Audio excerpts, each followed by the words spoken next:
Thank you for joining us post that. As Michael said, my name is Melissa Gonzalez. I'm a principal at MG2, work with in our consumer experiences market where we really focus on retail, FB&E, and Good American is one of our clients. So really thankful to be able to have this conversation with you today as we've worked with them on the evolution of in-store experience and store design. So Bree, thank you so much for sitting with me. Yes. Do you want to tell the audience a little bit more about yourself and your role at Good American? Sure.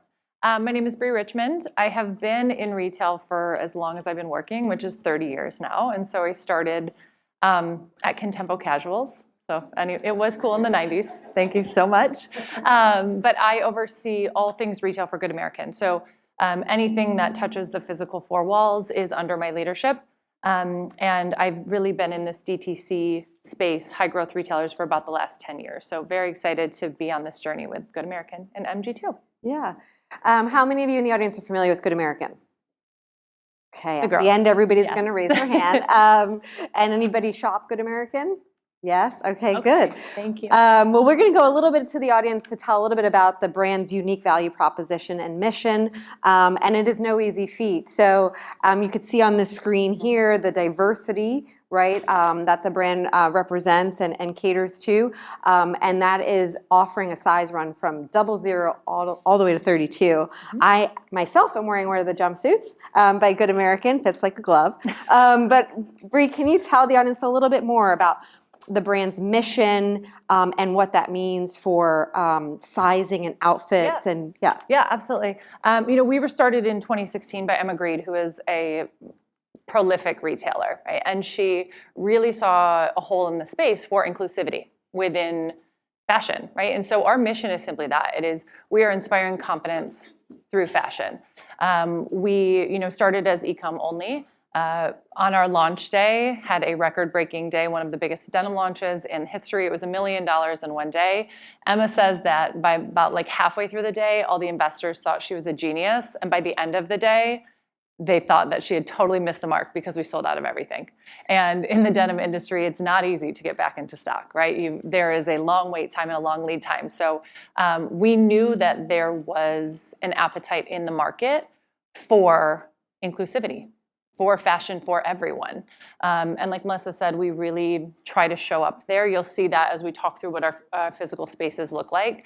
But we do carry 00 through 32, both in petite lengths, regular lengths, and long lengths. And so that is a very interesting mix of product that there's no blueprint for when we think about how to build physical spaces for that. But our mission will remain the same even as we evolve, which is truly fashion for everybody and making sure that we utilize the platform that we have and use fashion to inspire confidence.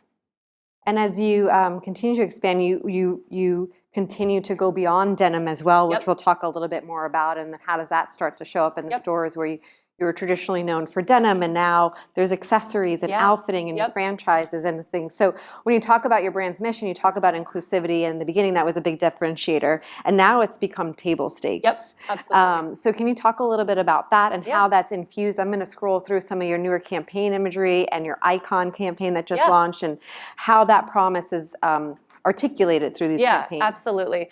You will see Miss Cindy Crawford, the American icon. We just launched that campaign last week. And actually, we've got a group of really incredible American icon women that we will be highlighting over the next couple months. And so Cindy's the first. But you will see that we've done partnerships and have women from all walks of life that are part of our brand. And I think that's really important. Like Melissa mentioned, when we started, it was about the size diversity and the inclusivity, right? And that has really shifted to just be the foundation of what we do, right? Our North Star is now being a great American denim brand. We are introducing new categories. We just launched belts last week. They're amazing, by the way, so if anybody, check them out. But we just launched belts. We have ready to wear, we have shoes, we have, different types of products, and our product range continues to grow. But what will never change is our promise to be size inclusive and to make sure that every single thing that we bring to market is for everyone. And so, that's when we're talking about tops, it sizes extra small to 5XL. There's not another retailer that runs that range. In shoes, it's size 4 to 14. And we already talked through the denim. And so it's just really become at the core. Everything that we do, we're showing up in a way that is inclusive and is there for everybody. So when you think of the stores, and currently have 3 locations. Yep. You have one in Vegas that's about 1,500 Yes. square feet. And then that ranges on the larger side in Fashion Island where you got 4,000 square feet. So I'm going to show a couple images of the first iteration of stores, those 3 locations, then we'll go into the evolution of the store design. But let's talk a little bit about kind of what led the programming and design for these first few stores and how you're approaching, especially when you're looking at a footprint as small as 1,500 square feet, how do you represent that inclusivity? How do you approach that merchandising strategy and the storytelling around the brand? Yeah, I think that I can say we're always learning, right? The way that we showed up in our first 3 stores is going to look very different than how we show up in stores 4 and 5, which we'll give you guys a little preview of, because we had to learn how to make sure that we did both, right? That we offered a really compelling size range and also an aesthetically beautiful store. And when you think about just the complexities of merchandising, that many SKUs and that many sizes and that many types of offerings, it can get to a place that isn't as aesthetically pleasing as we want the brand to be, right? And so I think as we were opening, we play a lot with fixtures. We play a lot with depths of fixtures. We play a lot with, just different ways to showcase the product in the way that keeps both of those things true. You will see in the stores that we currently have the denim wall, which is really a signature right there, that we're building around. So there is a denim wall, and then above it, you'll see it's a technology ribbon. We use technology as well. So this is, 96 feet in stores that we're building, a very large piece of technology that is helping us tell the brand story from a denim perspective. And as we thought about what do we know and how do we want to build around that, what we knew was we wanted to stand for denim. And even though our product offering continues to grow, we wanted to make sure that denim was at the core of what we did and that we had a recognizable denim place really in every location, and that we wanted to also use technology to integrate that. And so you see, the denim wall here. As you see the new locations, you'll see that blue denim wall, you'll still see it when you walk in, but it just starts to get a facelift, if you will, and we really iterate around it. But we think about merchandising solutions all the time. For example, in the blue wall, those are actually incredibly deep shelves, so we can house product behind it. And so it's not just as simple as 3 cute piles of denim. There's also a merchandising and a storage solution behind it. We look at beautiful fixtures that also have storage elements on the bottom. I know we showed a table before that had that. And so really just thinking about how do we keep both of those things true at the same time, which is ensure that the size range is there, available in store. Because one thing that I think is incredibly important for our retail is that as we hang our hats on the size inclusivity, it can't just be available online, right? It can't be something where we say this is who we are unless you're physically in a store. And so it's very important for us to make sure that we maintain that. And so I think the answer is we're always learning, right? Mm-hmm. We're learning, we're trying to be creative, we're trying to figure out how we can, keep both of those things very true. Absolutely. And so when we kicked off together to embark on this evolution and think, how do we keep and maintain that mission that's now become table stakes for the brand, but also extracted the learnings from what was working and what was a must and a pull forward in design, the things that stood out are the things you talked about, that signature blue. That signature blue is a pretty prominent blue, right? And one of the design challenges we'll talk about that we work through together is, well, how do you balance that out with more warmth and more femininity, right? But not straying away from something that is like so visible in the space, and the denim wall being a marquee part of the brand design, the store design. The second thing was that the ribbon above the denim wall. In the beginning, the impetus was like, we're a digitally integrated brand. How do we connect that online and offline within the in-store? But that didn't solve for you really studying, well, what's the programming of the content that lives in that digital screen, and how does that further the journey and help her in that point of discovery when you have so many things to communicate? fit, Yep. fabric, the technology behind the denim, why it has the stretch that it has, etc. Yep. And then eventually outfitting. And then our exploration began. So here's some renderings we have for the store evolution. So publicly you announced you'll be in Atlanta. Yep. So that'll be the newest location in the pipeline. And we took the stuff that worked, and that was signature, but then we also iterated on it. So I mentioned the denim wall, but can you talk a little bit about some of the things that we worked through together, changing and evolving that denim wall so it had a little bit more modularity, and then also what you're thinking about the programming of the technology above? You know, I think that what we learned in our first 3 stores too is that as our product strategy evolves, we want to make sure that our stores are ready for that. We are still relatively young. We launched our first day in 2016. We've got a lot of learning to do so from a product standpoint, and we had to make sure that we weren't designing things that couldn't evolve with us. And I think we felt that a little bit in the first couple stores. And so as we went into this exploration, you know, ensuring that there's modularity, especially in the denim wall. This is our denim, this is the wall that's built for our denim offering today. We don't know how that's going to look in a few years, and 5 years, 10 years, especially because we are a brand that really listens to the consumer. And so if she's telling us something different, we have to evolve with her. And so we wanted to make sure there was the opportunity to be creative, to utilize it for hanging and shelving, and ways to really look at it holistically as a design moment as opposed to just the denim wall. And we're really excited to bring that integration in as we open Atlanta. And then we have one more that isn't public yet, but we're working on another one that we're actually testing our limits too, because we're going down to 1,400 square feet. So we thought it was tough in 15, and we're going to take away another 100 square feet and see what we can do. But then, the technology is integrated throughout the store. I think it's important for us to consistently, again, learn what she's using it for. Is it an education tool? Is it a connection tool? Is it a place where she can interact with the brand digitally? And those are things that we're consistently having conversations about. And we need to design to make sure that it can live through any of those iterations, that it can be something that speaks to the brand a little bit more, but it also could be something that's a learning tool, and that could have product information or whatever it may be, or something that she can interact with to maybe make the shopping experience a little bit more holistic. So, I think that you'll see as we continue to iterate stores, the technology is going to iterate right with it. We've got to figure out how to use it in a way that she wants now.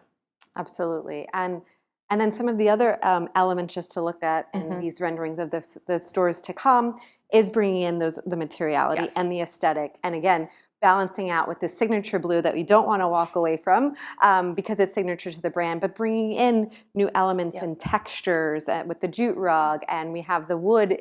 This is the first time the wood's showing up with the brand, and the curvature, which is a signal to the femininity of the woman who's wearing the brand, and then effortless form. And so that also marries with the brand's tone and voice and style. So can you talk a little bit about some of the things in the evolution here? Yeah, absolutely. And I think it really is that we are a brand that's very feminine. We are a brand that is effortless. We are a brand that's warm. And the stores that we had designed previously don't necessarily reflect who we are today. And so it was very important for us to figure out how to keep what is truly, ours, which is the signature blue, the denim, the technology, and then iterate around it, right? Design around it to make it feel like it's part of this sort of new experience without it feeling like we only took this one place from our other stores and then built another beautiful store. So the wood is very intentional. The warmth is very intentional. The textures, and it's really something that is taking our stores from looking a little bit clinical to much more inviting. And if we think about the brand being a brand that confidence is what's important, right? You have to feel confident in the space that you're in. And we'll talk about the fitting rooms too, because fitting rooms for us are such an important part of the experience.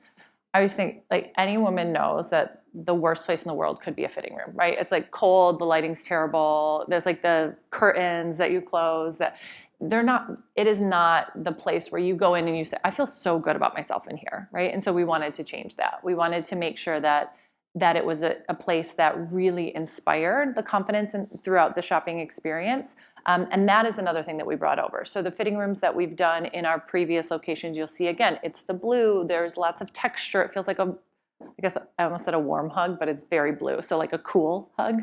And it just really brings that sort of experience to a close, right, in the back. But I'm very excited to see the materiality. We're excited to bring the warmth and play with lighting and with mirrors in a different way, and just really iterate on what we've done so far. Yeah, a lot of learnings from the journey from the first 3 stores incorporated in here to complement that as you evolve as a brand. Denim, being first and foremost what you're known for, but as you're coming up with new franchise and accessories, one of the other missions was how do we start to break up the experience so it's not just like a sea of denim options, and they have some speed bumps that guide not just the customer, but also the sales associate helping that customer to find those little moments, to find inspiration, some of them in the simplest ways with more face outs, just so you can see the outfitting happen, and then the body forms above, because there's so many different sizes and so many different ways that the fit can be articulated in here as well. Yeah, and I think one thing that we've done well in the new stores is really look at everything with an intention, right? And think about how do we make sure that the entire experience is connected and feels right and feels together, even as we introduce new categories, even as we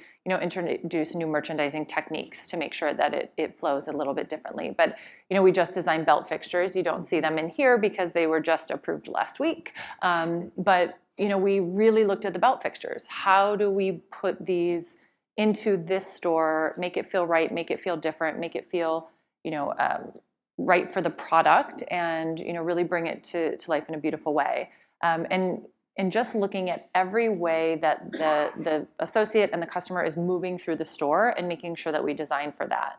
I think another example is just a couple weeks ago, I told Melissa this earlier today, but I was in a store and I watched somebody take out a step ladder and get the denim in the back of that really deep shelf that I talked about. But the step ladder was ugly, and so I was like, no, so I went to Melissa's team, we got to design a step ladder. We need a blue step ladder that's going to be super intentional, that looks like it's part of the entire process. Because if we're designing something that is meant to be used front to back, we need to equip all of our team members to be able to do that in a beautiful way. And so we're just really thinking about every step of the process and making sure that it all works together. Yeah, and I think bridging that together, not only making sure that this, like the littlest thing, like the ladder is on brand, it also, I think, adding that fluidity to it. You don't know who's going to walk in the door. You don't know what size they're going to be asking for. You don't know if it's what you have out. That effort it's taking to get that size one that might be a larger size, you want it to just feel so natural, not that somebody's asking for something that just wasn't easily available, so that you're delivering on that promise. Right. So I think we don't have a picture of the fitting room, but it's interesting. Well, before I go to that, the other thing in here too is bridging the online and offline. So much more signage being in here as well, an intentional way to understand the fit and the sizing, because you get all that information online, and we're always trying to bridge that in store. But with the fitting rooms, a lot of the times when you think about store design, you're thinking about throughput. When you think about the fitting room, like how are we getting people in and out? Women come to Good American and they might spend up to 2 hours in the fitting room, because it might be the first time that she really feels seen. And she wants to get in there with her friends, and it's an event. Yeah. And the loyalty that you garner from that experience is critical. So can you talk a little bit about that? Like, what makes the Good American fitting room unique in the market? I think that the reason it's unique in the market is because we really thought about the person in there as that is the moment that they connect with the brand, right? They are trying on their jeans. They are, like you said, maybe comfortable in trying them on for the first time. Maybe this is the first time that she's ever been able to go into a store and get every single thing that she wants in a size, or maybe it's just her first time putting on our incredible denim, right?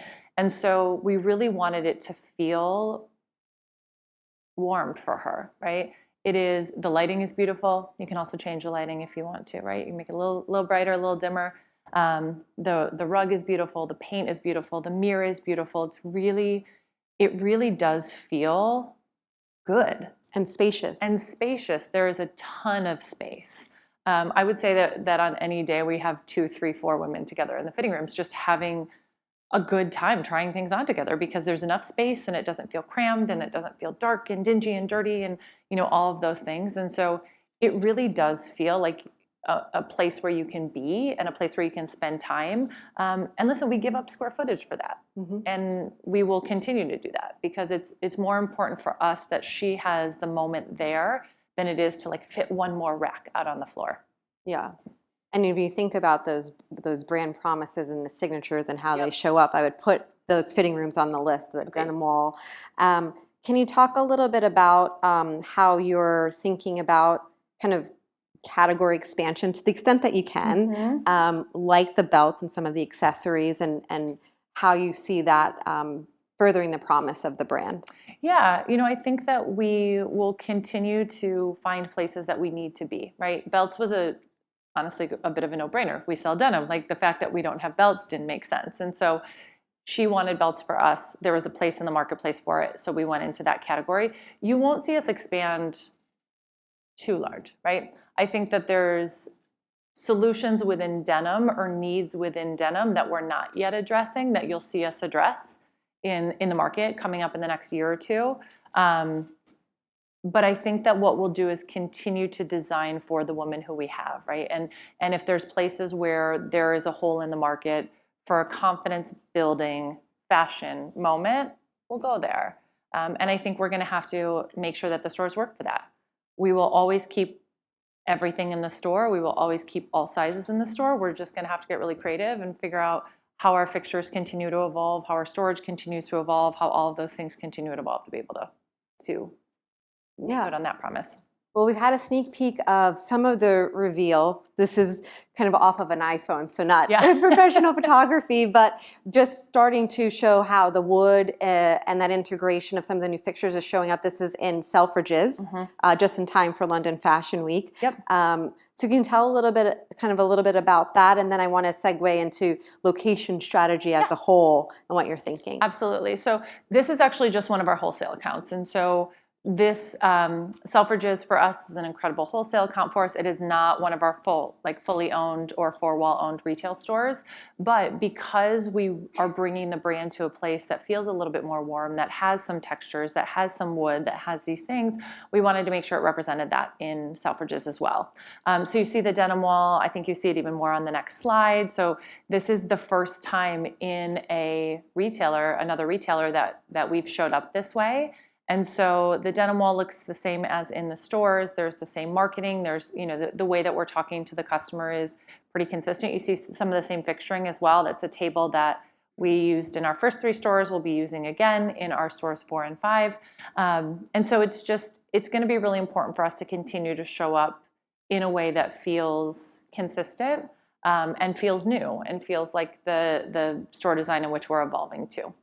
So, parallel pathing design, there's also location strategy. Yes. And Good American is taking a little bit of a non-traditional approach of like when you're looking at the geography across the United States of where you're going to show next. So tell us how you're leveraging being a digital first brand, all that data and information, how that's informing your strategy. Well, we know where our customer is, right? And so knowing that we started obviously as an e-commerce platform and a really solid wholesale business, we have a really great idea of where she is. I think what's different for us that isn't necessarily traditional in the marketplace is, when you think about fashion brands and fashion brands expanding, it's usually LA, New York, right? Those are the 2 places where you start, you go big, and then you fill in. We obviously started in LA. We are LA based. We've got our flagship store at Century City, just right up the street from our office. We've got another store in Southern California and one in Las Vegas. But we're not going to New York yet, right? We know for us that our market and our woman is in the Midwest. She's in Texas. She's in Florida. She's in Chicago. She's, through sort of the middle of the country that isn't a traditional expansion path for fashion retailers. And so, we're really looking at where do we meet our girl? We know where she is. How do we get there for her as well? And so you'll see us pop up at unexpected places probably. And then when we get a little bit bigger and maybe a little bit more sophisticated from a retail standpoint, you'll see us in New York. You're just not going to see us there next. And then before we wrap up, one of the big things for the brand that's really important is community. Being a nucleus of community, building community. How do you see doing that when the stores can be as small as 1,400 square feet and then up to the 4,000? You know, I think for me, community doesn't have to be big, right? It is about the connection with your customers and what's important to them. And so if I think about utilizing the connection to our customers as opposed to just the physical spaces, that's where I really think about building community. You know, will there be times where we're inviting the community into our space? Absolutely. But will there also be times where we're just connecting with our customers and maybe showing up where it's important to them? Or, you know, we do a ton of partnerships, we do a ton of charity partnerships. A lot of those for the stores start with our customers, and they tell us what's important to them. And then if it obviously aligns from a brand standpoint, it's important to us too. And so I think it's about utilizing the stores to be the connection point, and then that's where sort of the community outreach happens. Absolutely. Well, keep your eyes open because there's some new stores in the pipeline, more to come next year. Bree, thank you so much for sitting with me and sharing the journey of Good American with the audience. Great. Thank you. Thank you guys so much.